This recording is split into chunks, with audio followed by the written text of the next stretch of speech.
আসসালামু আলাইকুম বন্ধুরা, কেমন আছো সবাই? আশা করি সবাই অনেক বেশি ভালো আছো। তো এই যে দেখতে পাচ্ছ রূপচাঁদা মাছ নিয়ে এসেছি, এটা রান্না করব এবং ভেবেছি যেহেতু রান্না করছি তোমাদের সাথে একটু শেয়ার করি ভিডিওটা। তো যতক্ষণ আমি রান্না করছি ততক্ষণ তোমরা আমার চ্যানেলটি প্লিজ সাবস্ক্রাইব করে দাও, এবং যারা সাবস্ক্রাইব করে দিয়েছো তাদের জন্য রয়েছে অসংখ্য ধন্যবাদ এবং ভালোবাসা। যারা সাবস্ক্রাইব করনি এখনই সাবস্ক্রাইব করে দাও এবং পাশে থেকো, একটি লাইক দিয়ে দেখাটা শুরু করো, তোমাদের প্রতি কৃতজ্ঞ থাকবো।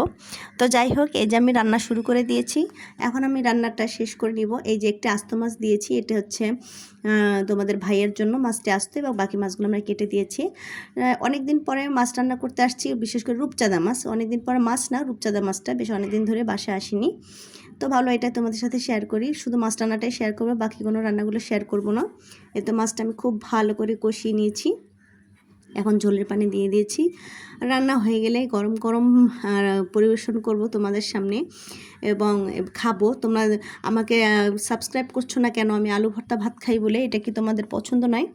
তো দেখো, এই যে আমি আজকে মাছ নিয়ে এসেছি, এখন আমি এখানে মাছ, আলু ভর্তা, মরিচ ভর্তা, বরবটি চিংড়ি মাছ দিয়ে ভাজি, ডাল, এগুলো রেখেছি। এই যে আমার আলু ভর্তাটা যে এত মজা হয় কি বলবো তোমাদেরকে।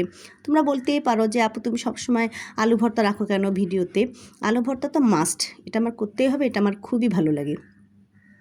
তো এই তো আমি আলু ভর্তার সাথে মরিচ ভর্তা করেছি, তারপরও কাঁচা ঝালটা না খেলে যেন কেমন ভালোই লাগে না। এখানে বরবটি চিংড়ি মাছ দিয়ে ভাজি করেছি, দেখো এটাও নিয়ে নিয়েছি আমি। তবে যাই খাচ্ছি না কেন আমার মুখটা যেন শুধু আলু ভর্তা আলু ভর্তাই করছে, খুবই ভালো লাগছে। তো তোমাদের কাছে কেমন লাগছে আমার রান্নাটা? আমি সব রান্না তোমাদের সাথে শেয়ার করিনি, শুধু মাছটাই শেয়ার করেছি, অথচ টেবিলে তোমরা আরও কিছু আইটেম দেখতে পাচ্ছ। তো সব রান্না যদি তোমরা দেখতে চাও তোমাদেরকে অবশ্যই আমি এটা ভিডিও করে দেখাবো। আমি ভাত খাচ্ছিলাম, আমার এত ভালো লাগছিলো, ঝাল লাগছিল, তার পাশাপাশি আবার কাঁচা ঝাল না চাবালে আবার ভালো লাগছিল না। তাই তো এখন আমি খাবার খেতে খেতে তোমাদের সাথে অনেক কথা বলে ফেলেছি। আমার কথায় কেউ দুঃখ নিও না, কেউ দুঃখ পেয়ে থাকলে আগে বলে রাখছি আমি অনেক সরি।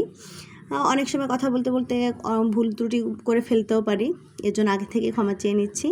এই যে দেখো, আমি এখন মাছ নিব, তবুও কেন জানি মনে হচ্ছে আরেকটু আলু ভর্তা মরিচ ভর্তা নিয়ে মাছের পাশে রাখি, মাছ দিয়ে খেতে খুবই ভালো লাগবে। এই যে দেখো, আমি এক পিস লেজ নিয়েছি, বড় মাছটা রেখে দিয়েছি। এই যে আমি লেজটা নিয়েছি, লেজটা অনেক বড়, দেখো মাছটা এত বড় ছিল, আমি খুব একটা পিস করিনি, মাঝখান থেকে শুধু কেটে নিয়েছি।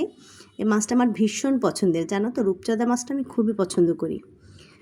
এই তো মাছটা বেশ ভালো লাগছে, তবে যাই যা বলো না কেন আলু ভর্তার উপরে কিছুই নেই, মাছটার থেকে যেন আলু ভর্তাটা খুব বেশি ভালো লাগছে। আর আমি শশার বদলে কিন্তু এখানে আমি আদা পাকা পেঁপে এটাই খাচ্ছিলাম। তো কেমন হয়েছে বলো?